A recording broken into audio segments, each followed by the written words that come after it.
What's going on, everyone, and welcome back to the Nerdwide podcast. This is episode 78. I'm your host, Tyler Haynes, with my good friend and co-host, Mr. Chris Rivers. Chris, how was your week this week? Anything more exciting than mine was? Let me ask that question first. No, my week was pretty dull, actually, Oh, outside really? of what we watched. Yeah. Yeah. Let's see. So, the BB Live feeds has consumed my life. It's going to be Oh, that Lord. way for 2 or 3 months until at least they start dwindling down on the people in the show. But this week was absolutely bonkers, and I don't want to spoil anything for the people who are watching Big Brother and haven't caught up to Thursday's episode. But there was almost a 24-hour downtime from the live feeds. They cut them off because something happened in the house, and nobody knew what it was until the Thursday night episode. And Okay, so I have to know how bad was your withdrawal? it was okay. I mean, I still had it up on because what they do is when the camera, like when they were filming things that they don't want it to see, that they put on air, they put like local animal shelters up, live cams. It's like you see Uh-huh. cats, rabbits, and puppies and things like that. And it says like if you want to go donate or adopt, here's where you go. I had that little link or whatever. But they had that up for almost 24 hours, and everyone like on the comments are like, "What's going on?" And there were some things that were said that did happen, which I saw, so I was very curious to see how that played out. But it wasn't too bad. I got a lot of Peaky Blinders in that day, and I am Yeah. in. Quick TV spoiler here. Been watching the BB live feeds and 3 episodes in of the 6 episodes of the final season of Peaky Blinders. So that's been the majority of my week. Prime days were this week, and I got this little box here, new addition to my shelf, which is Smallville Complete 20th Anniversary Edition, complete series of it all, which I'm really excited about because I watched Smallville. I watched the first episode last week because of the Talkville, their watch along podcast with Tom Welling and Michael Rosenbaum had aired, and it's really good. I'm really excited to delve into it. So it's just been a Smallville week, if you will. I got really lucky because of the deal for that one. So Yeah, I think it dropped to $100, if I remember yeah, right, I, for I missed it. But you actually said, for those that don't know that might be listening that are thinking about getting that, you get an Aquaman pilot mm-hmm. in there. I'm So very curious to that's watch. I meant to dig out my PlayStation 4 and play it on there, like on the upstairs bonus room, because it's one of those that's not digital. I hate the way that Vudu does their stuff because like movies anywhere, Disney Plus, all of those kind of movies that you get for digital, like we'll put all the extras underneath it and you can watch it all there. But Vudu does not do that, so you can't watch any of the extras unless you play in the disc. I'm like, I want to watch the commentaries, I want to do the all that kind of stuff, but I don't want to actually have to put it in like a computer or something. So, but I'm very curious because it's with Justin Hartley, and I'm like, he was Aquaman in the show, so I don't really understand that. So, um, I don't know how that works. So I'll see eventually. Maybe this week. It might be next week. It depends how busy this one coming up is. Work's been real chaotic and it's just not fun. But I've got the BB live feeds to keep me sane. But quick to keep you guys sane, housekeeping. Don't forget to subscribe to either our YouTube or podcasting service of your choice. If you enjoy the show, make sure you leave us a thumbs up or YouTube or give us a good rating for whatever podcasting app you use. If you don't enjoy what you see or hear, make sure you leave us a comment and let us know how we can improve the show. If you want to do more, you can always go to patreon.com/nerdwide. 3 different tiers there for 3 different monetary tiers as well. And anything helps, and we do appreciate it. I have already spoiled what I've been watching for TV. Chris, what have you been watching? a lot of TV this week. Um, yeah, I think it was. I watched Miss Marvel. Um, Did you catch the that Bachelorette was premiere? no, Oh, that was good. no, It's okay. I'm not. not really invested in this season so far.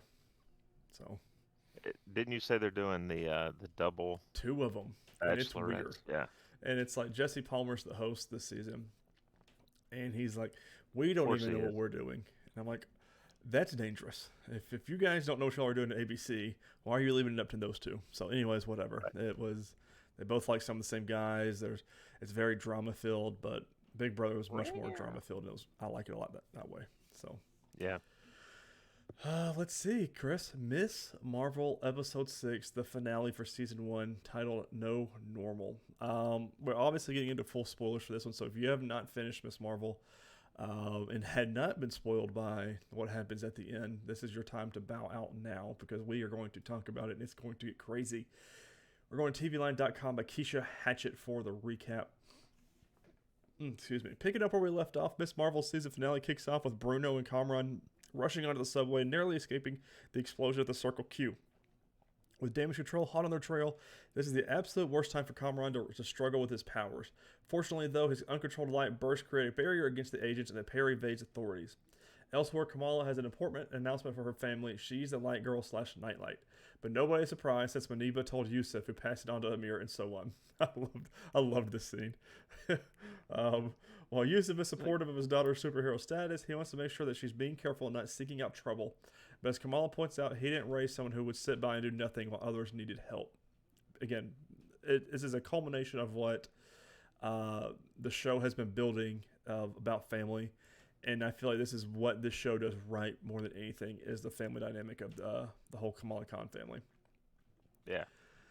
Muniba gives Kamala a legitimate costume complete with her very own symbol inspired by Kamala's broken necklace in the previous episode and the red scarf Kareem gave her as they said goodbye in Karachi. But she isn't given much time to appreciate the present because there was an explosion in Bruno's and he is now missing.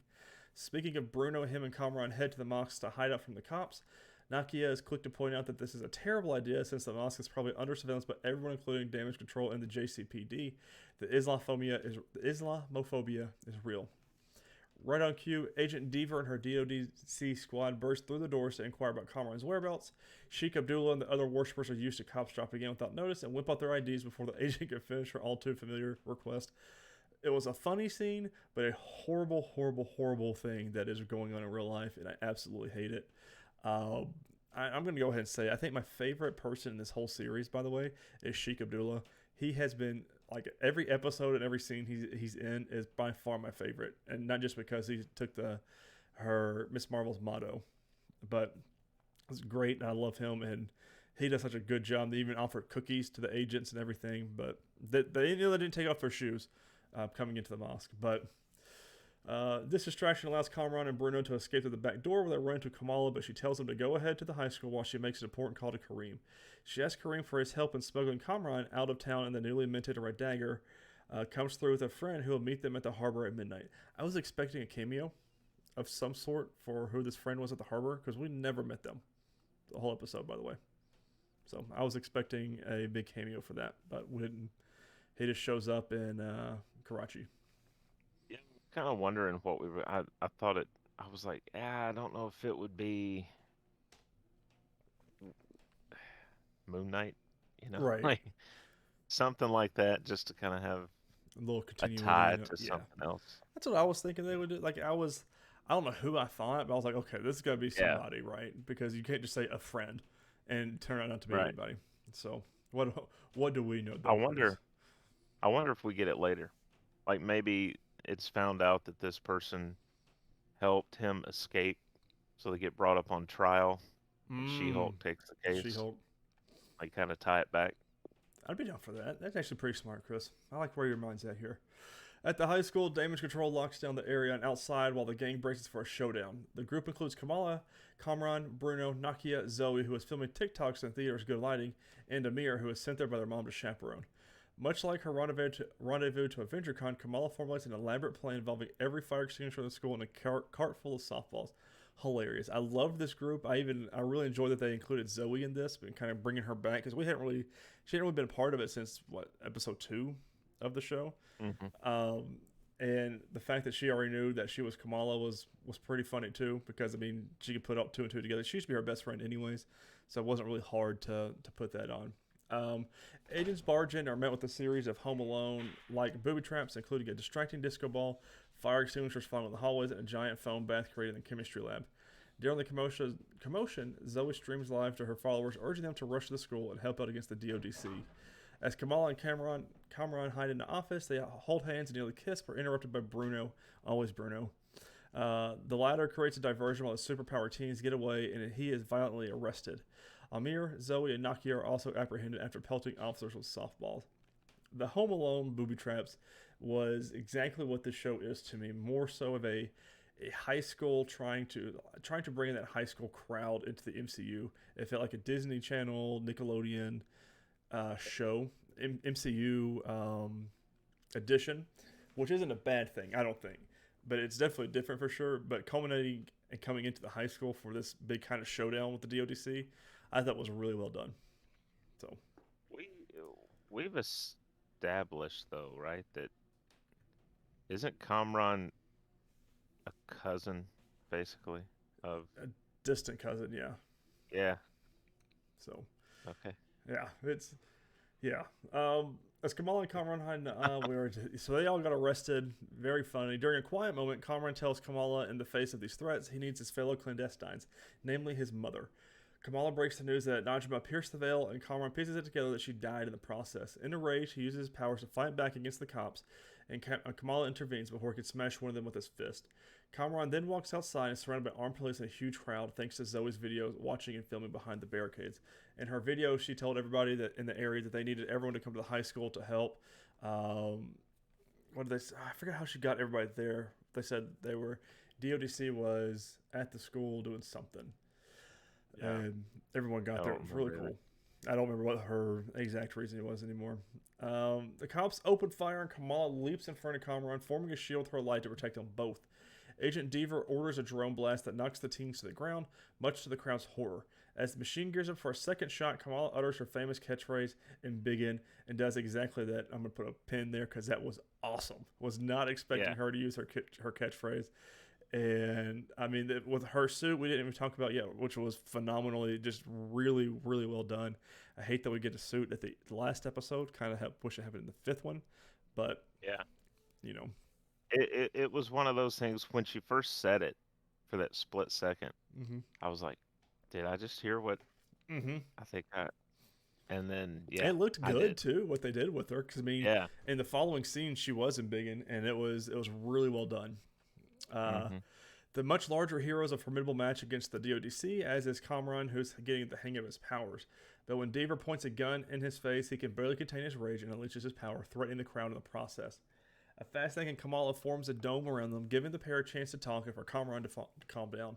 Kamran is visibly upset, saying that these people are never going to accept either of them because of their powers. That's when Kamala tells him that his mother used her last moments to protect him, and that she chose him in the end. And when Kamran asks how he could possibly be normal, Kamala points out that, quote, "There is no normal, there's just us and what we do with what we've been given." Kamala punches a hole in the ground, allowing Kamran to escape to the harbor while she brings down her wall of light. As soon as the barrier goes down, the police rush in to arrest Kamala. However, the crowd surrounds the young hero, effectively blocking the cops from getting to her. But Kamala gets away because, light steps. An angry P. Cleary calls Deaver to relieve her of her duties after she disobeyed his orders and opened fire on a pair of teens. So that is a wrap on that standoff. So not only did the crowd surround her, but the local police Yeah, turned turned their around and made it. backs. Yeah, Yeah. so good, man. It's- yeah. They did so well in this one. In the aftermath, here's where we get to the biggest spoilers and things like that, so everyone get ready. In the aftermath, everyone is buzzing about the new superhero. Kamala proudly stares at herself in the mirror wearing her new suit, a picture of her hero, Captain Marvel, hanging right above it on the wall. While talking to her dad, she reveals that she's still figuring out her superhero name. Yusuf then explains how he and Manuba lost hope after having a second child when she finally arrived, and that's when they named her Kamala. Kamala in Arabic means perfect, and in Urdu, it means marvel. Kamala, of course, is amazed to know that she shares the same name as Carol freaking Danvers. Hilarious and an awesome way to put that. A week later, Kamala catches up with Bruno and Nakia, who jokingly argue over the ownership of Kamran's car since he fled the country. An earlier scene showed Kamran meeting up with Kareem and Karachi, which, again, missed opportunity to see who escorted him to safety. In private, Bruno confides in Kamala a new development. He looked at her genetic makeup again and thinks they got it wrong the first time. They know how she can access the Nor and why she can wield it, but something in her DNA is off compared to the rest of her family. There's a mutation in her gene. He reveals as the theme from the animated 1990s X-Men series plays, as confirmed by the closing credits. Kamala quickly brushes this off, and it looks like there's more to her story. They put in quotations here, in parentheses, in Miss Marvel #1, Kamala was exposed to Terrigen Mist and underwent Terrigenesis, a process that activated her latent inhuman powers. Is yet another mutation of that origin story on tap. Which, the creators of that comics came out and said a long time ago that they were going to make her a mutant or an Inhuman, and decided on Inhuman. But I think it's funny that this is how we get our introduction into the mutants, is from Miss Marvel. Very well done. Very cool way to do this. But Yeah. we're talking about that in a second. But here's the mid-credit scene. Additionally, in a mid-credit scene, arresting Kamala is aroused by a flare of her bangle. As she stands up and curiously eyes the bangle, she appears to be yanked through the closet door from the debris, of which rises Brie Larson's Captain Marvel, who quickly surveys a strange teenager's bedroom and mumbles, "Oh no, no, no, no, no, no," before dashing off, and credits. Yeah. Wonderful. I mean, absolutely Yeah. wonderful. We get our first introduction of the X-Men, the mutants, into the show. Mm-hmm. And I think Miss Marvel's going to do a fantastic job of bridging that gap between the mutants and, I guess, our normal MCU, just like she did the Inhumans in the Marvel comics. And Yeah. I loved it. And then the biggest thing with Brie Larson coming, we talked about for a while who's going to be the big cameo. We both thought it was, or at least I thought it was Monica Rambeau was going to do it. They're not going to do Brie Larson because it's too big of a get for the TV show. But sure enough, They got her. Brie Larson, there she was in her suit and everything with her long hair again. And essentially this sets up the Marvels coming out next year, and I'm really excited about it. So very good finale. So, way back early in the episode, there was this little bit of humor that they threw in that I loved, where she's on her way to Bruno, right? She's trying to get to Bruno and Kamran, and she's doing her steps in through the sky, right? And she gets to an intersection where there's a red light, and she stops and waits for it to turn green. Oh, I didn't even notice that. That's hilarious. And I just thought that's so cool to work that little bit of humor in the middle of a scene where she's off to do something. But I'm curious, after we got the reveal of her being a mutant, do we think Kamran's a mutant? I think. And See, I don't know. and that opens the door. Was the person at the because I just feel like Kamran can easily be turned because of his anger. Right. Could it have been Magneto? Right. Or that. Or Mystique? Oh, Mystique! I could really see. That met him at the harbor. Really good. And got him out of there. Yeah, man, that's a good theory. I think Mystique would be a really good way to put that in there, somehow, some way. Or I don't think it would have been Wanda, but she's dead. Maybe. Nah, she ain't dead. Yeah, she ain't dead. She ain't dead. I think this series as a whole is really good. Episode 5 was probably the most boring one for me, and the one that I was very worried about where the series was going to go for this episode. I wish we would have gotten a lot more of the special effects we got in the first episode, with the text messages on the walls, like the very cool artwork they did in the background. And they kind of did it in some of the episodes, but not to that extent in the first one. But I still thought it was a very good series. I don't know where it lines up with my list quite yet, but I don't know. I'm trying to think. Is this below Moon Knight or not? Yeah, this one's below Moon Knight. I liked Moon Knight better. Moonlight was just darker. Yes. But what do you think the "oh no meant from Brie Larson, from Carol Danvers? What I think what happened is, because the last time we saw Captain Marvel was in Shang-Chi when they were talking about the bracelets. I think that she was investigating it, got somewhere where the bangle was, if not the other bangle, and was touching it or something like that, and it activated Miss Marvel's, and they just switched places. Yeah, I think that's what happened, and that's how we're going to get back. But I really, really, really want to see Amuniba and Captain Marvel scene together, because that's going to be, especially with Yusuf and Almir, that's going to be hilarious. I did love the line too with where they're in the school and her brother shows up and she's like, "Superheroes don't need chaperones." Right. It's so good. It's like the Amani that plays Miss Marvel is such a good for her first acting role. this was very well done for Hmm. her. And Yeah, I don't know if you had a chance to read that AMA on Reddit with I her. did. Yeah, There were yeah. so many good stories of how much she loves doing this, and um, like 'cause she's that generation's Spider-Man, the younger generation, Hmm.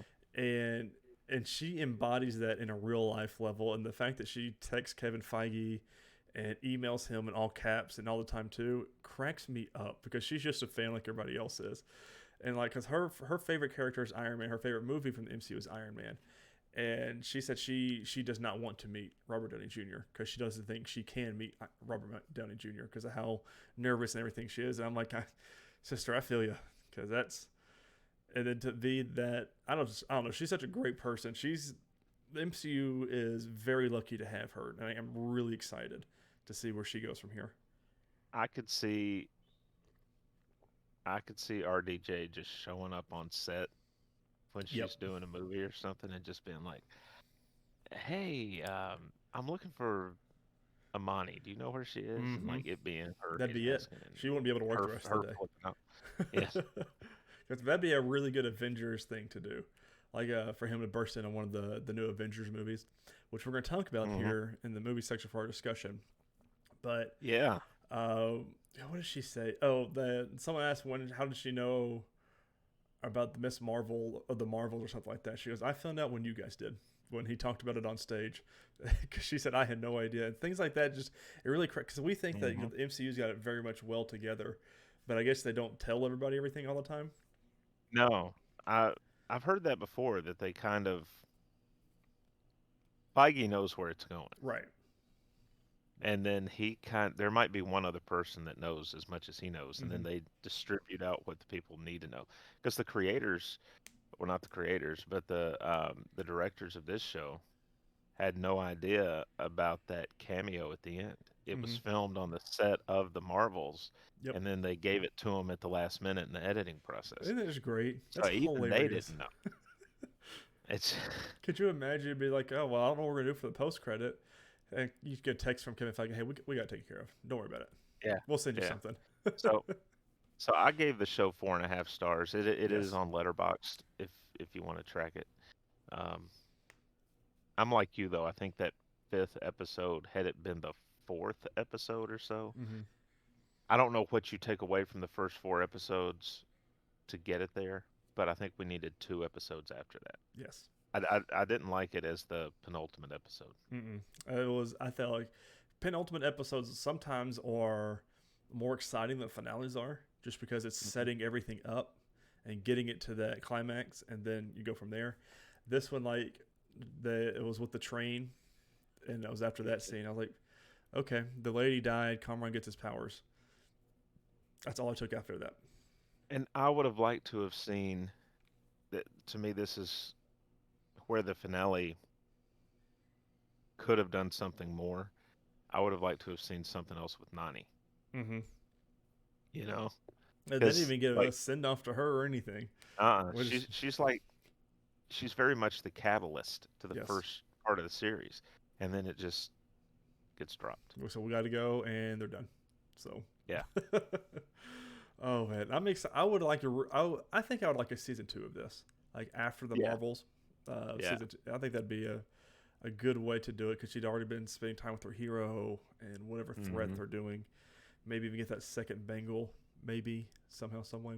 I think it's What gonna if have they to be a did part a of it. What if they did a combo show, kind of like Falcon and Winter Soldier, except it was Miss Marvel and somebody else? I can see that with Monica Rambeau, Yeah. kind of having because she's not getting her own movie. I don't Mm-mm. think because she's not that big of a character, but I'd be down for that. I Yeah. want more. I really enjoyed it, and again, it's one of the downfalls of the 6 episode series. It's just not there for me. Yeah. Yeah. Speaking of series, I'm actually really excited about this one. Once they announced what it's going to be about, I'm like, you know what? I'm all in for this. The Boys spinoff, Gen V calls the series part college show, part Hunger Games. Go to IGN.com by Adam Bankhurst. Prime Video has revealed that the Boys spinoff series that is being described as part college show, part Hunger Games is officially titled Gen V. The news was announced alongside a short video featuring the cast of the upcoming spinoff and arrived shortly after The Boys' third season aired its finale. Quote, set at America's only college exclusively for young adult superheroes, run by Vaught International. Gen V is an irreverent, irreverent R-rated series that explores the lives of hormonal competitive supes as they put their physical, sexual, and moral boundaries to the test, competing for the best contracts in the best cities. It's part college show, part Hunger Games with all the heart, satire, and raunch of the boys. The official description reads. Gen V will star Jazz Sinclair, Chance Perdomo, Lizzie Broadway, Shelley Kahn, Maddie Phillips, London Thor, last name, Derek La, Asa German, Patrick Schwarzenegger, Sean Patrick Thomas, and Marco Pagozzi. I can't, like, that whole description, I'm in. I'm all in. So do they have their own version of Herogasm or no? I don't know. I mean, I'm sure they do. It's a college, you know. It happens. Releases this week. We've got Tuesday, July 19th, Love Island USA premieres on Peacock. I'm all in. And then for my wife and Chris specifically, Thursday, July 21st, American Horror Stories comes out on Hulu. Yeah. I know Jamie is all in, and she is excited because She she's fully caught up. Oh, yeah, she's all caught up. She's seen it all. She watched season 1 of Horror Stories. Mm-hmm. I think she said she liked that one. Jamie! Jamie! Come here real quick. Tyler just blew out some people's speakers. Yeah. Headphone warning. Let's see. Yeah, the first one was pretty good for American Horror Stories. American Horror Stories. Did you like it better than American Horror Story? Where does it line up on your list, the stories? The stories? Uh-huh. I don't know. I haven't really sat and rated them because each one's individually different. So I feel like every episode would be rated differently. Does that make sense? Like I would put it somewhere different on my top 10. Okay. How excited are you for the season 2 coming out this week? Very excited. Okay. Mainly because Alicia Silverstone has been noted to be in an episode, and I like Alicia Silverstone. Okay. Thanks. Yeah. So. Coven's the best. Yeah. Yeah. Gross. So we're planning our what? Yeah, me and Chris also have to talk sidebar at some point because I don't know. I totally agree with his top 10. So. It's normal how it goes. So we were talking about like our Halloween party that's coming up. We're gonna do a theme this year, I think, for costumes. Yeah. And American Horror Story has been listed on there as a potential theme. I'm like, I don't know what to dress up as. She goes, well, you're just gonna have to watch it then. I said, nope, I'm good. Thanks though. So. I could give you some ideas. See, like where your head's at, Chris. Yeah, that way you don't have to scare yourself to watch anything. She says you need to watch Covens. I think you'll really like that one. I'm like, maybe. Covens not super scary. Yeah, that's what she said. And I'm like, right. I'll take your word on it. But that is it for our TV section this week. Word. So on the movies. Before we get down and dirty, I like it with our main discussion. Have you watched anything else? No, not movie-wise. Did I? No movies this week. Bunch of TV shows, different kind of things that way. I finished up Volume 1 of the Vincent Price collection. I watched Mask of the Red Death and Witchfinder General. I need to put that on a list somewhere so I can watch these. Very good. Witchfinder General was 1968, I think, 68, 69. So it's one of the older movies in that volume, or one of the newer movies, technically.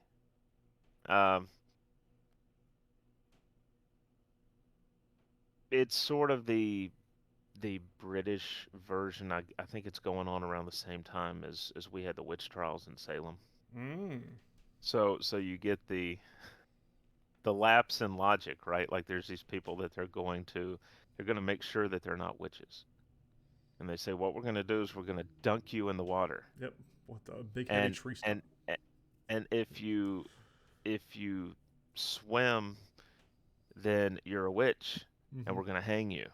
But if you drown, your soul will go to heaven because you're not a witch. It's like, well, wait a minute. They were not that either smart way, back then. Either way, I'm dying. So right. I'm going to fight. Not the best in human history. No, that little portion of our lives. Oh, not at all. I did also watch Major League, so I that hadn't was seen that that in was a long time. yeah, that was. I've seen that probably now 5 or 6 times. Love the movie. Um, two, I remember being. I'm gonna watch it, and the third one this week.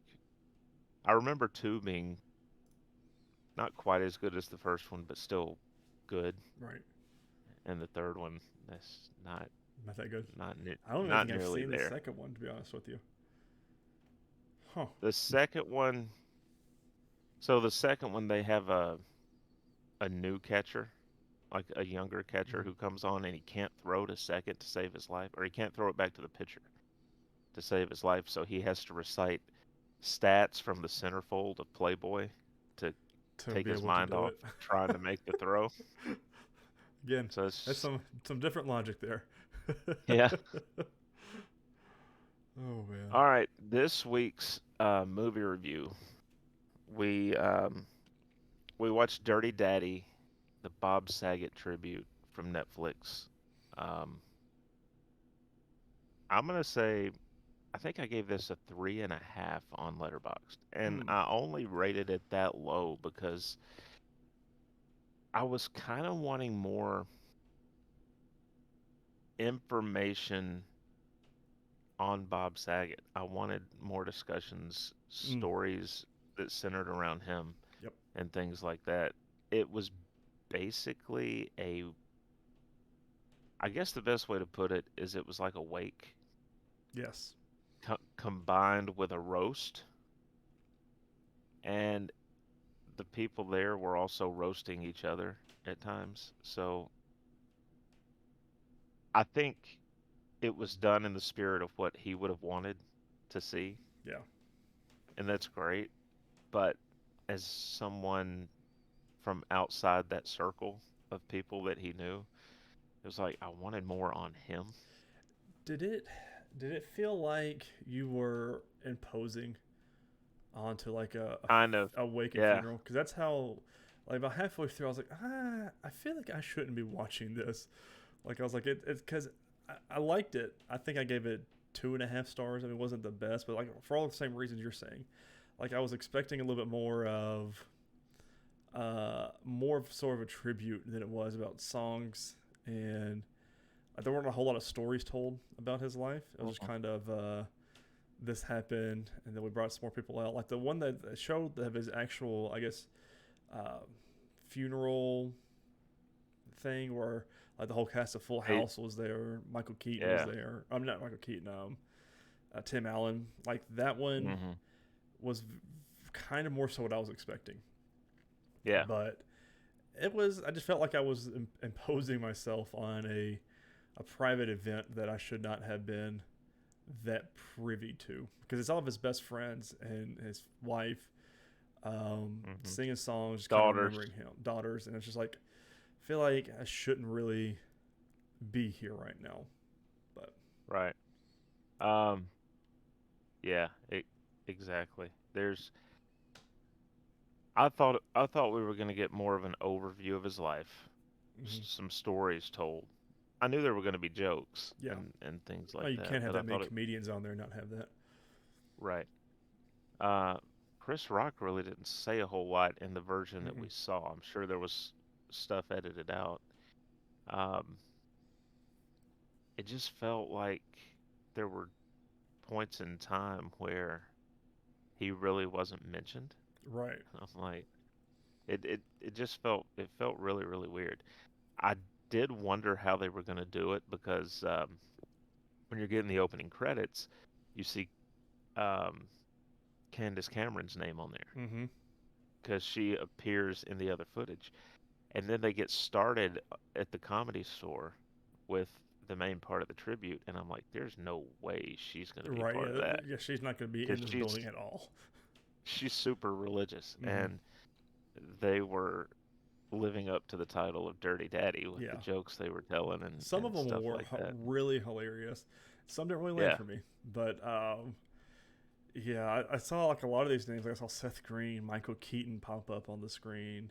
Hmm. Um, Chris Rock, Jim Carrey you see in the trailer. for it, and I'm like, oh, this would be like a rotating cast of people just talking about Bob Saget and their lives and everything.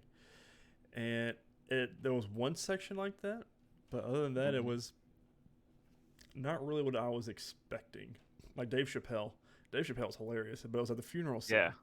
And I was like, I mean, it was okay. I just feel like this was more so for his friends and family than it was for like us, like the casual viewers wanting to watch something about Bob Saget. Right. So, Yeah, the Chappelle bit was he's he's talking about Saget and he says, he always made me forget about the little problems I had, things like being black. it was so funny, man. Makes me want to go see a comedy show so bad. Yeah, but it's worth a watch, especially if they do have that montage. I think it was as it was going off, where I can't remember who recorded the theme song to Full House, but it wasn't even the exact theme song, but they built it around that, right? The same tune and everything. I And think Jamie said it it's was what's her name? The girl who plays Stephanie. Because I think that's who was that it? is. And I was like, once I was listening to it, I was like, that makes sense, but I can't find anything in IMDb about it. So, Um, but it's a montage of a lot of stuff to do with the show behind the scenes and on the set and stuff. So you definitely get some um, emotional things there. Um, so it was just a very weird experience. I think it was done more for the closure of people who knew him mm-hmm. than it was for anything. And I think they wanted the fans to have something to watch because a lot of people grew up on that show. Right. And I feel like if they'd had about 15 to 20 minutes less of the roast aspect of it and filled that time with actual stories and tributes, Right. it would have come off better. Um, Jackson Brown, that, especially the first song he did, fantastic. Mm-hmm. So you get Jackson Brown performing, John Mayer performs. I didn't know they were that good friends, John Mayer and Bob Saget. Yeah, yeah. They each do a song individually and then they play together Mm-hmm. as well. Um, it's cool. It's like you said. There's times where you feel like you shouldn't be there. Yeah, I'm imposing on this very private Yeah, event. yeah. But it's worth a watch, especially if you grew up on Full House. mm-hmm. Or like Bob Saget at all for any of his stuff. Right. So, Next week we're going to give you our thoughts on Thor: Love and Thunder. It's spoiler heavy, mm-hmm. so if for some All reason, spoilers all the time. when that episode drops you still haven't seen it, you may want to skip that part of the episode. We're also going to review Spiderhead. So Nothing to do with Spider-Man, by the there's way. it. And it's on Netflix, right? Yes. Yeah. So good one to watch. Netflix might be in trouble, by the way. Ooh, for what? It's nothing that they've done, but they're supposed to. I think Tuesday they're supposed to announce their um, numbers for the quarter, Ooh. and they projected 2 million subscriber losses, but there's talk that it could be more. That's gonna be something we keep And our eye on. their stock price is down like 70%. Yeah, that's not good. No. And it's gonna fall All more right. after that. Yeah. Ugh. Yeah. Ugh. Might be a good time to buy though. If you Right. got first up in news from IGN and Rupesh Nair, we have Ryan Gosling lets everyone know he wants to play the MCU's Ghost Rider. Gosling debunks rumors about playing Nova while also sliding his interest in playing the Spirit of Vengeance. Ryan Gosling has had a meteoric rise in recent years. 2022 sees him join forces with Avengers Infinity War and Endgame directors and the Russo brothers for The Gray Man, which features Chris Evans, Ana de Armas, Danush, and more. While he has worked with some of the biggest names in Hollywood, Gosling is one of the few actors yet to play a comic book character from the world of DC and Marvel. Go Marvel. Always go Marvel. Over the past few weeks, unless you can be Batman, the actor was rumored to be playing Richard Rider, aka Nova, in a Marvel project, which was confirmed to be in the works a few months ago. Media personality Joshua Horowitz, who recently interviewed Gosling, stated the rumors about the latter's casting as Nova are false. However, Horowitz also mentioned Gosling has let everyone know he would love to play Ghost Rider in the MCU. I could see I it. don't. I could see it, but I think there's potentially better characters. I mean, Mhm. they're bringing in the X-Men. Right. That opens He'd up be a good Scott. possibilities. Scott Summers. Scott Summers. I think he'd be a really good Scott Summers. I'm starting thinking about it. I think he could do that. I think he could do because one of the original X-Men was Archangel. Oh, that'd be a really good role for him Uh, too. or he could probably do a good Beast Mm-hmm. because they're gonna CGI you like they do Ruffalo. You're right. So it's mainly the voice. As long as he's okay with being in several decades of movies, these actors got to Yeah, understand that. So yeah. potentially, I know Kevin Feige got to do Can't just contracts, but you can't just do one movie and then be like, all right, now I want to do it this way or else. right. No, Ed we Norton. don't play that way. Um,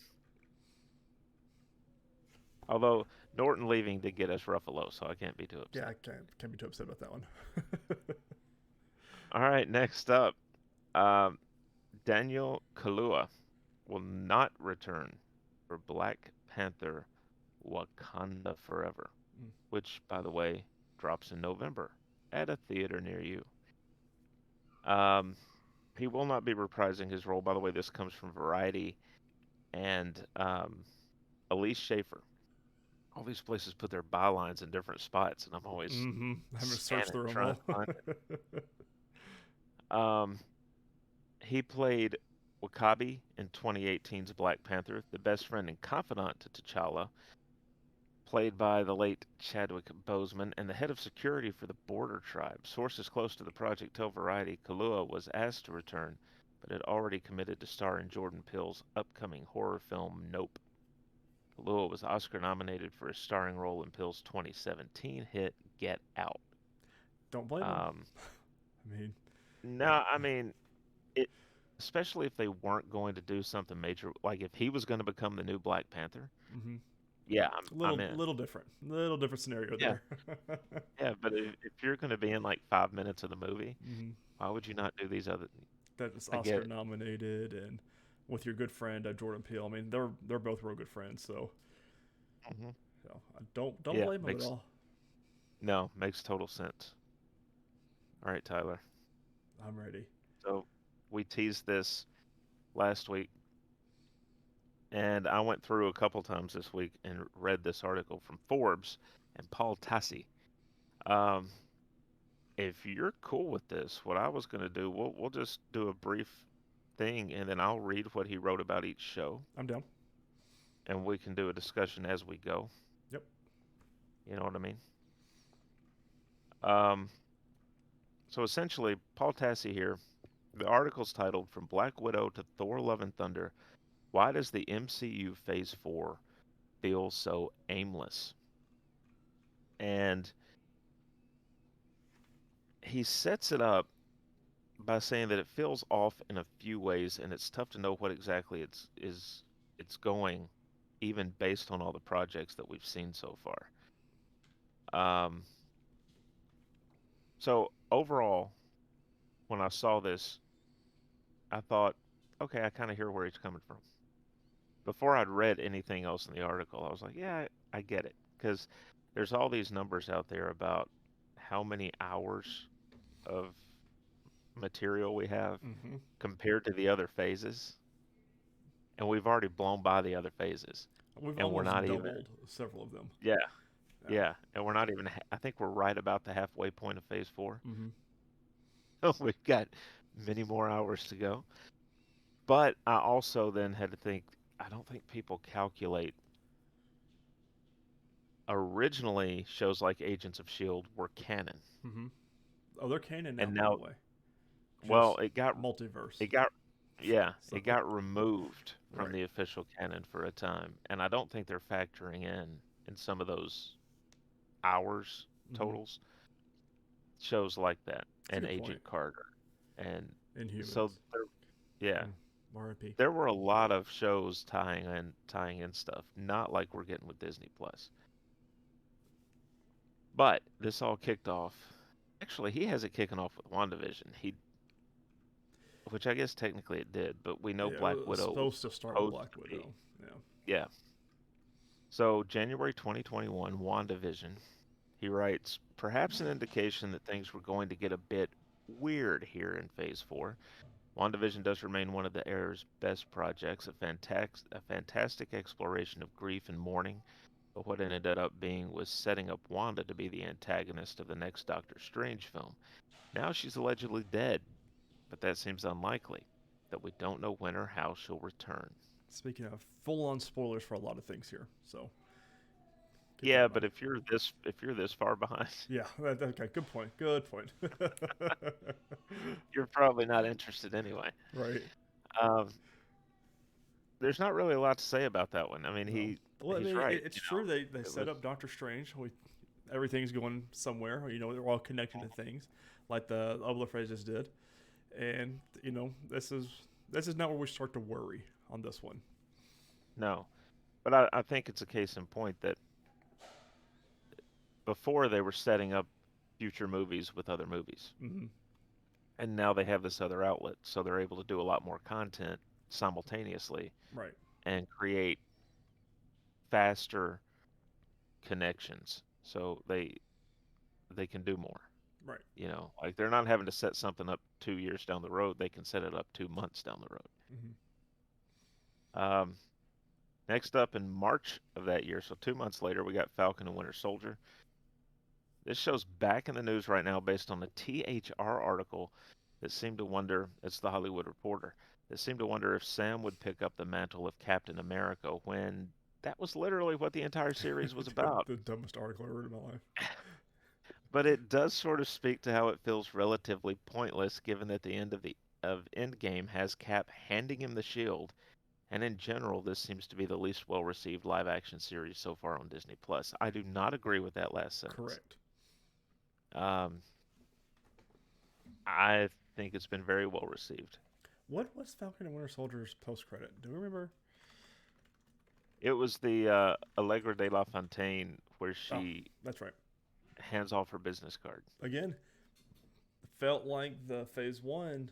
Well, with Nick Fury building the Avengers Uh-huh. Initiative. Yeah, When's the last time we've seen this lady? Was it Hawkeye? No, it was Black Widow. It's the last time we yeah, saw her. yeah, Which and technically would have been Falcon and Winter Soldier because that was supposed to be before all this. right, and I think this is where you start to see some of the differences hit because of Black Widow getting pushed back in theaters. Mm-hmm. Um, and they still ended up putting it on streaming simultaneously. Right. So Yeah. it was like, why didn't you just do that to begin with and keep the timeline? Mm-hmm. I don't know. All right, then we had Loki, another strong entry for Disney Plus, one that results in the birth of the multiverse, which is at least a partial thread kind of holding some of these upcoming projects together and also introducing us to Kang, though it still remains an open question if he's truly meant to be the ultimate big bad of the phase. It's looking like yes, but I'd argue the reliance on the multiverse has been kind of a weak plot point in this phase, as once you open that door, it's hard to create meaningful stakes. Yes and no, because we know that the multiverse, like each one's different. Right. So if our Spider-Man dies. Mm-hmm. Just because there's another one out there in another universe doesn't mean this one's death is less meaningful. Right. Um, No real I big don't. post credit on this one either. It was the one where you see there's going to be season 2, and we haven't really we thought Loki was going to be the start of all the multiverse with Spider-Man, Doctor Strange, and everything, but Yeah. not the case whatsoever. So, well, we don't really No. don't know. He just let us know that there was a multiverse. Right. Um, technically, we did not get Kang in Mm-mm. that show. We We got got the timeless one, whatever his name was. he who He Who remains, Remains. and he ends up dead. So Mm-hmm. So, I mean, it's which splits the multiverse in that room, wherever they were at the edge of time. But that's all we've had from uh-huh. that. Nothing correlated with anything MCU wise, if you ask me. Right, right. I wonder if we'll get a tie-in. This kind of brings up. There's something that happens in Thor that I wonder if they could tie into this. Mm-hmm. Um, and we'll talk about that probably next week if I remember to bring up this little bit. But Loki was it like he says, it's another strong entry. It gave us more comedy because it definitely had some comedic moments that everybody liked. Uh, but again, I think what we're seeing here and the reason it feels so aimless at this point is they don't have to do these major setups. Mm-mm. They can take smaller steps and tell more story and introduce more characters.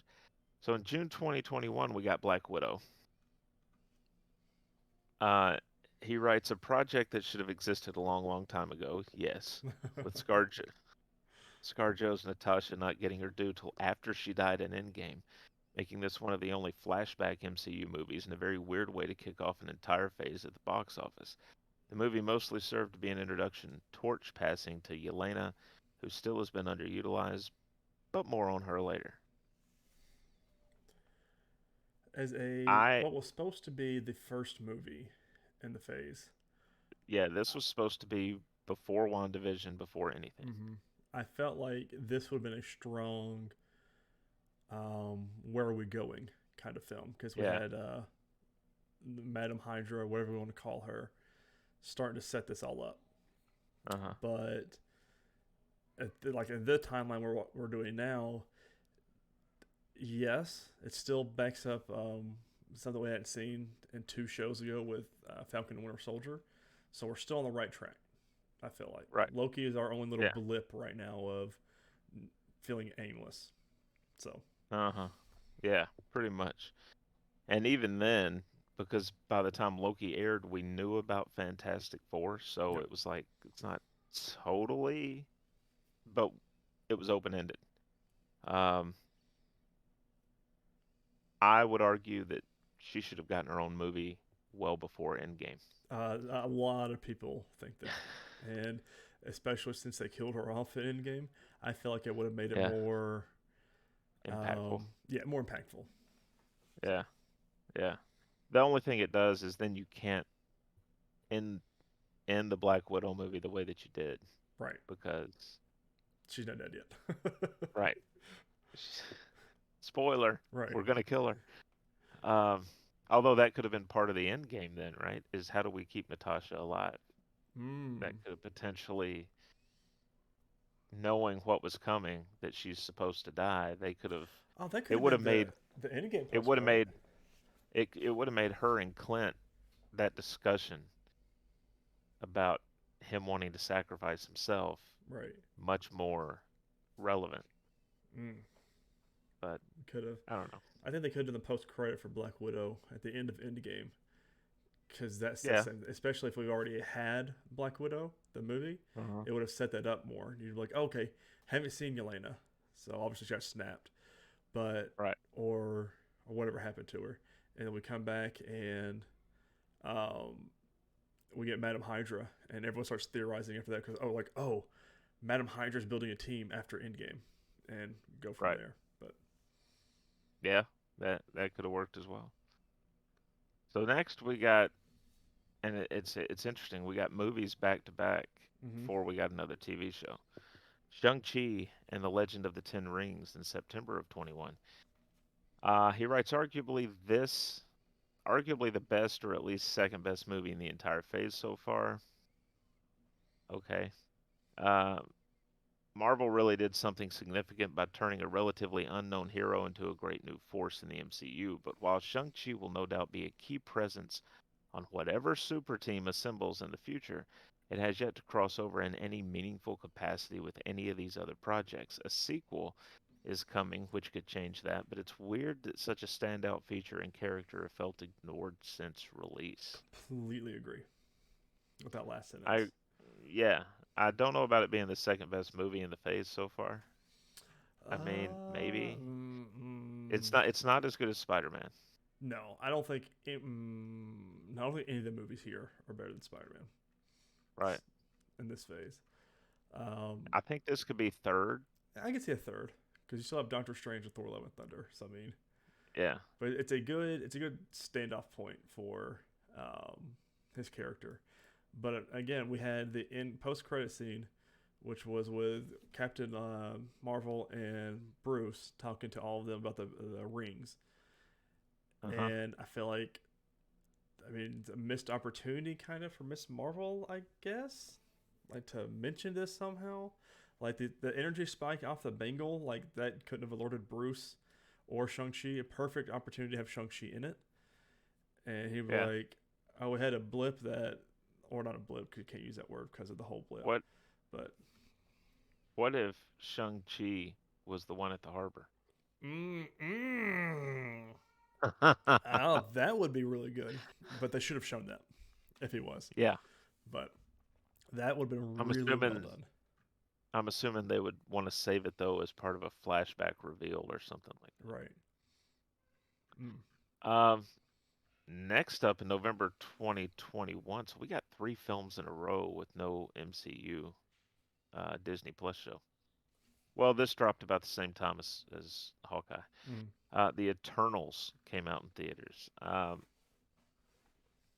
His first sentence here is the first ever rotten MCU movie must have raised alarm bells all over Disney. I wouldn't classify it as rotten. Well, it's off of the Um, the Rotten Tomatoes. yeah, but I wouldn't classify it as. It wasn't that bad. No, I don't think it's as bad as everyone says it is. Personally, I think they just didn't know these characters, and it mm-hmm. Too many characters to therefore shove had in a no interest. movie. So, He writes, I'm very much an Eternals apologist, but even I will admit it's far from the MCU's best in any way besides visually, and I think Marvel had very high hopes for this super team that may now be flushed away because of how the movie performed. This also continues a Phase 4 trend of trying to make new superstars out of lesser known characters. It worked for Shang-Chi, but it did not work to the same extent here. I don't think this is intended to be a super team in the sense that we think of the Avengers right. or X-Men or anything like that. These are the I mean, we already have the Guardians of the Galaxy, but these are essentially the Guardians of the Galaxy. These are people that were put on, well, they're not even really people. They're what would we call them? Almost Inhumans, right? Clones. That were put on Earth to be the guardians Mm-hmm. of the human race. They're timeless. Right. Uh, so It's it's def it's definitely setting other things up that we're just not privy to yet. right, and it's just hadn't done anything with it since. It's another one of those like not really Shang Chi, but with Like with Madame Loki, Hydra, it took haven't really so done long to anything done with. see. Right. Right. So I mean, it's Y- But we it feels like forever since it came out. it's just last year. It was no it was November, Yeah, right? we haven't been a full year So yet. it's like 8 or 9 months, and we're all complaining. Um, Also in November of 21, we got Hawkeye. He states Hawkeye is a prime example of the MCU executing well with no real indication of what their larger plan is supposed to be. It did a great job passing its torch to the enigmatic Kate Bishop, agree, but approaching a year later, we have zero idea when she'll be seen again, Mm-hmm. with no season 2 announcement, nor any indication she's forming the Young Avengers or joining the new proper Avengers team, or what's going on. And they resurfaced Yelena here in a way that seems like a perfect season 2 could be Kate and Yelena doing things. And that doesn't appear to be happening either, as maybe Yelena will instead be attached to an anti-Avengers Thunderbolts project. Yeah, Agreed. I mean, it's the I same thing. agree. We haven't heard anything about But anything that what happened we in New York. but what we did get here, um, where it did kind of lay some groundwork, is we got Kingpin back Mm-hmm. Which was our first and confirmation of the the Netflix Netflix. people being in the Yeah. shows in the MCU. So that's kind of leading us down a certain path. And don't forget, we also got the Mockingbird tease. Mm-hmm. So again, we don't know how that's going to come into play. Right. That could be tying something to Agents of S.H.I.E.L.D., the series, because we don't know if Laura Barton is going to be portrayed as Mockingbird, or is Mockingbird kind of like James Bond, where it's a code name Everyone can assigned to hold the title. somebody? Yeah, Mm. we don't know what's going on there. So I feel again, like we're like it's 8 months down the road from this. right. But we haven't heard it. Like they are clearly setting up the Young Avengers, clearly setting that up, Yeah, and especially with everything going around, I just don't understand when they're going to announce that. I feel like in August at San Diego Comic Con is the first time Marvel's been there in 3 years. Granted, the pandemic, yes, but they hadn't been there since 2018. So yeah, I mean, they're so we're gonna get our first new big thing. Like I guess the farthest out thing we had was Blade and Fantastic Four at the last one in 2018, and we haven't had yeah. anything new with it besides Blade's voice being in At the end of Eternals. Eternals. So Yeah, I mean, it's one of those like, what are we, where are we where going we also, elsewhere from here? and in Eternals we also met the Black Knight. Right. So uh, Has not been said, touched, done anything with since. right, Like Kit Harrington needs to be in an upcoming movie. Maybe Black Panther 2, maybe as a post credit scene could be. somewhere. But I mean, hell, we don't know anything that's going on with Black Panther at this point. We don't have a trailer. We don't have synopsis. We don't have Yeah, anything. So we have a release date. we have a release date. That's all we've got. And an actress that I will not be appreciated if she becomes Black Panther. So does not deserve that. Uh, in December of 21, we get Spider-Man: No Way Home, the ultimate fan service film. And he says here what most people would probably consider the best movie of this phase, but one that sort of cheats, making the multiverse idea work because it's pulling in Andrew Garfield and Tobey Maguire's Spider-Man from other universes, which is impossible not to enjoy. But even this film ended somewhat awkwardly with a grand memory wipe that now must make the Peter Parker we've spent 3 films investing in start over from scratch whenever he reappears. I agree. Yeah. I mean, but it gives them a reason to not have Tom Holland back right away because he has other projects, because Right. these folks don't know him. Mm-hmm. They know of this Spider-Man character in New York, but they don't have any personal attachment to him anymore. So they're not going to think of bringing him in or asking him to help or seeking him out for anything. Right. So it makes sense. It gives you a reason to be able to step away. I think it's the same thing with being aimless. This is another aimless movie at the end. Like, where do we go with from here? It's not really setting up anything. Because what was the post credit of this one? Do you remember that?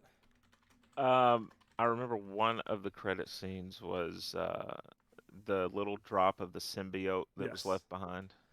So I mean, that's not even has anything to do with MCU anymore. I think that was But now it. it's it's left in the MCU. Oh, that's right.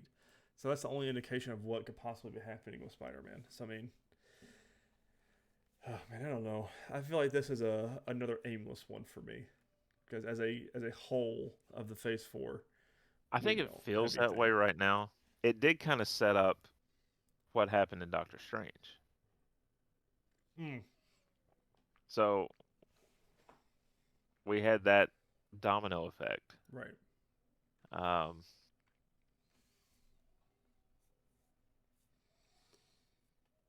we have a gap too. From March 21 or December 21 to March of 22, there was nothing. Was it really that long? Yeah, Oh, what because did we do in that meantime? What were we talking about? well, we had our shows. What, it's We Superman and we Lois, we maybe? had some, when they weren't on break. Yeah. Or they went on break? Um, March 22, we got Moon Knight, and he mentions here an experiment in what happens when you take a fan favorite, albeit not blockbuster level character, and give them a series wholly disconnected from the rest of the MCU. It works fine, but then again, you have all the same questions about a second season, and if not that, where Moon Knight may appear again after 6 episodes of an introduction. No answers yet. Again, as we get to some of these, it's like this was March, the show ended in April, and we're recording this in July. So, Hmm. patience a little bit. Um, I think Moon Knight is going to show up.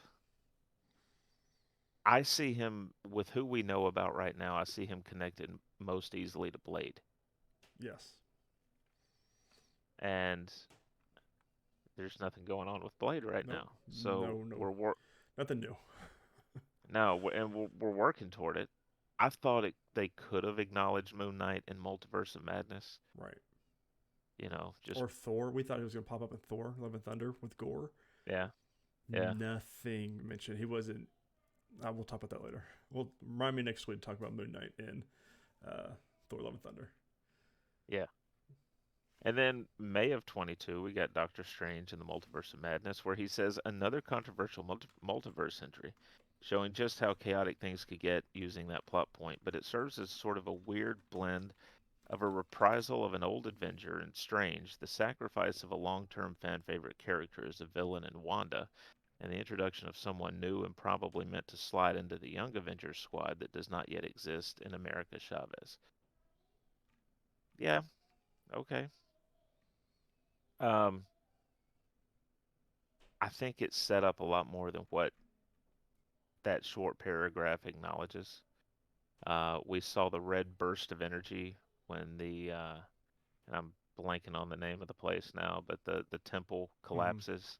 Wanda brings it down. We see the red burst of energy from between some of the rocks, Right. which I think is a clear indication that she kind of, like you said, we can't really use the term blip, but she kind of blipped out of there. Yeah. Uh, so she's seen the light, so to speak. Um, I but think I if we think ever see her again, it'll be an X-Men story. Now that we've got the confirmed mutants. we'll see her with another struggle too, because I mean Magneto's her father. Yeah. Well, another thing too, White Vision from Yeah. WandaVision. Hmm. Never talked about ever again. Not even in Yeah. Doctor Strange, this movie. Not even talked Yeah. about. Yeah. I mean, the only thing really with this one that sets up Phase 4 and forward is with, like he said here, America Chavez with Young Hmm. Avengers.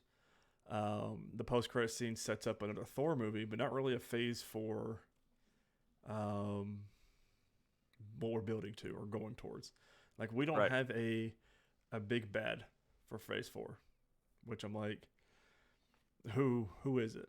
I mean, it's not going to be anything like Thanos that was set up over multiple phases. But even with Phase 1, we had Loki going to be the main villain. So, I mean, Uh, we really don't have anything we're building towards, I feel like. I felt that there's yeah. multiple people that could pull for that, but they've already said they're not doing it in Avengers this phase. So I'm like, what's really kind of brings all these conversations and what are we building towards? So, Right. And these last two, of course, are Miss Marvel and Thor: Love and Thunder. Now we're not gonna really get into Thor: Love and Thunder because we haven't done our spoiler discussion let's. yet. I'm gonna bring this article back up next week. We'll talk about that And one. Miss Marvel, we've really already talked about. And I, looking at his paragraph here, there's not really anything that he offers that we could spend more time dissecting that series about. Right. He ends the article saying with the main issues that he sees. A, no clear direction at this point regarding forming a new Avengers team and facing a unified villain threat. B, the multiverse introduction makes everything somewhat low stakes. Again, I don't agree. And C, a bunch of Disney Plus shows that ride an awkward line between kind of being a TV series, but mostly being lower budget movies that are chopped up into 6, 30 to 50-minute episodes with unclear indications about their future. Right. Here's my thing. I think the reason that this feels so disjointed is because I think this phase is easily going to be the longest phase, maybe, of anything Marvel does. Mm-hmm. I think the speculation's right. I think they're setting up Secret Wars. And I think they're setting up at least 5 or 6 different major teams to be part of that, as well as a bunch of other individual characters. We know we're getting a Thunderbolts movie. They've announced that. Mm-hmm. I think they are working toward Young Avengers. I think they're going to reignite the actual Avengers, have like a new Avengers or Avengers West Coast or both. Right. I think we get a Dark Avengers. I could see them setting up, what was the name of the group? With Blade and Ghost Rider and Oh. Moon Knight and was it Midnight Suns? Midnight Suns. Yep. I could see them setting that up. Well, I could see them setting Excalibur up with Captain Britain and Nightcrawler and the Black Knight being potentially part of that. And well, see, that's the thing, though. We're setting up so much, but what are we building towards? Like, what's the main thing we're going towards? And that's what a lot of people have been questioning lately. And I do think it's Secret Wars. Mm. But do they need to give us more answers before then? Yeah. I think Kang does pop up. I think he is going to be a nemesis, but to what degree? Right. And when? That's the frustrating part. So yeah, I think both sides are right. I think that the side that says there's nothing to worry about here is right, because I do think there's a direction. But I understand the side that feels like it's aimless because we're just not getting the answers as fast as we're used to getting them. Right. Because we do have these multiple outlets, and because they are doing so much. They're giving us breadcrumbs when we're used to getting like a whole roll of information. And we're kind of, or at least croutons, right? Mm-hmm. But we just, like, a lot of that we talked about is really not that far in the past. Like Spider-Man is 8 months ago. Just crazy to think about. But everyone's like, we need to know how that played. It's been 8 months. Yeah, it hadn't even been a year. No. So I think we've just gotten so used to getting so much content, and everybody's kind of wanting answers. I think everything will be relieved in August after San Diego Comic-Con. When Kevin Feige gets up there and says, hey, here's what's coming, here's what we're building towards, and we all go, okay, I'm better now, because we have a clear picture. And I think that's where things like San Diego Comic-Con comes in with the timeline of things to come. I think we'll be much better feeling. The ones that feel like it's aimless will be feeling better after August. Personally. Do you think he'll do that though? Do you think he'll say, here's the ultimate? No, but I'll say he'll say here's what's coming up, and we can kind of make our own decisions out of that, because we haven't had anything for 4 years of this caliber of a timeline. Yeah, so you're thinking we'll be more in line for him to say Kang's gonna pop up here, or that. Kang is coming, and you're gonna get your Young Avengers. Right. I can see him putting everything up, and at the end of it is Young Avengers or something like that. Something's going to happen to like our Hulk, our Thor, and stuff like that, and it's gonna be left up to the proteges to come in and fix it all somehow, some way. Yeah. Yeah. But we'll see. I It's August is gonna be I'm crazy for excited it. about it. Yeah. I'm excited about it. I'm curious to see where they go. I would love answers. I'd love for them to post something tonight and say, "Hey, Right. They're this really is ticking me off though where we're because we just going." recorded this episode. So. But that's usually the way it happens, though. Right. Uh, but next week we're gonna do the Thor: Love and Thunder spoiler discussion. So we'll touch on some more of this article Mhm. then, probably with some theories. Um, Releases this week in theaters.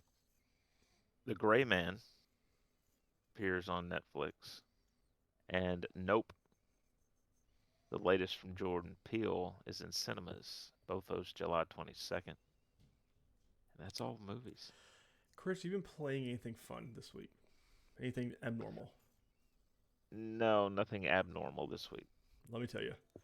There's a little game that dropped on Thursday on Xbox Game Pass called Escape Academy. And played it with my cousin Corbin. It's a co-op game where you can play single player. What it is it is a bunch of, well, I think it's like 2 or 3 people that used to work in escape rooms made their own video game. And it's called Escape Academy. It's got a little story to it, which I'm not really paying attention that closely to. But you're in these escape room type scenarios. So the first level is an escape room. You go into it, you solve a whole thing, and you find there's a secret society of escapists. And they have their own academy called Escape Academy, where you go to college and you go through terms and things like that. But all it is you're going through little different escape room scenarios and finding clues and doing it. And I'm having a blast. Like it's a 2022 Game of the Year contender for me. I'm having so much fun with it, and it's on Xbox Game Pass. I think it's $20 just outright, and it is fun. Like I am having, and it makes you think, and it doesn't punish you for asking for hints or anything. But it's fun, and I can't wait to play more of it. I think we're maybe halfway through it, and like there are some puzzles I'm like I have no idea what I'm doing here, but then like you look around, you're like, oh, that's what this is for, and things like that. But it's really cool. I really enjoy it, especially someone who enjoys the escape rooms. So Yeah, I hadn't done one of those in a long time check either. that out. It's fun. If you get Xbox Game Pass, I say check it out because it's a pretty fun one. Yeah, Makes you think. Sometimes games are fun for that. Yeah. All notable news here: PlayStation Plus lineup for July got released. First 20 here, we got Final Fantasy VII Remake Intergrade finally comes to PlayStation Plus. Marvel's Avengers is dropping. Take with that information what you will for that game. And then Stray, which is the little cat game that everyone has been clamoring about, which is a first day and date release for PlayStation Plus. And I'm very curious to see how well it does and performs. I'm going to try it and play it, see what it's like. I don't think it's a game for me, but I am going to try it though because it'll be free. Free is good. Yeah. If it's free, it's for me. No one releases this week. As Dusk Falls for PC and Xbox Series July 19th. Forza Horizon 5 Hot Wheels DLC is free for everybody that's got it for PC and Xbox Series on July 19th. I'll be playing it. Stray, like we just talked about, PC and the PlayStations, July 19th. Severed Steel, PlayStations for July 20th.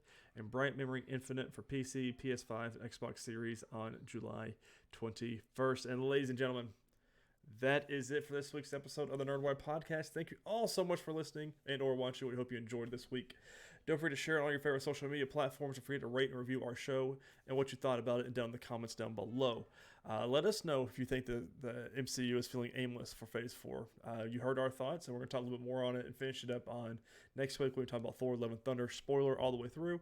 We'll talk more about there, but let us know what you think. We can read it on air and go from there. Social media, you can follow Nerdwide on Twitter at nerd_wide. You can follow me personally at Ty_Haynes. You can follow Chris at MavTN7. If you're on the Facebook side of things, so search in the Facebook search bar, search in Nerdwide Podcast or Nerdwide. With the first one that pops up, hit follow on that one. And those Twitter and Facebook, the first ways that you find out when we post our live episodes. But ladies and gentlemen, thank you so much for watching and listening. And we cannot wait for next week's episode. And we'll talk to you then. Thanks, guys. Later, guys.